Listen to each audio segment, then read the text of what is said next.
you're going to rise first and all that kind of stuff.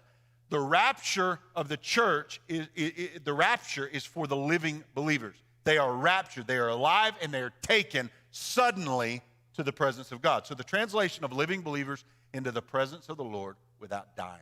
That's what a rapture is. Okay? It happens suddenly. Jesus begins to talk about this in John chapter 14. John chapter 14, verse number 1, Judas just left the building in a few verses earlier, and Jesus says this, "Let not your heart be troubled. You believe in God, believe also in me." How many have heard that verse? I read it almost every funeral I preach. So comforting. Let not your heart be troubled. You believe in God, believe also in me. He goes on, "In my Father's house are many mansions.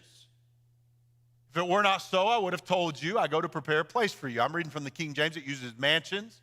Your translation may say dwelling places or rooms. That's actually more accurate. The most accurate is a dwelling place. In my Father's house are many dwelling places or residences. The idea is how they used to live around the Mediterranean. They would have, the father and mother would have a house, and they would have a common cooking area, and the kids built on rooms and like bedrooms and some private areas, a room or two off the side, but they all shared a joint common area, okay? In my Father's house are many residences or rooms. Now watch this. If it were not so, I would have told you, I go to prepare a place for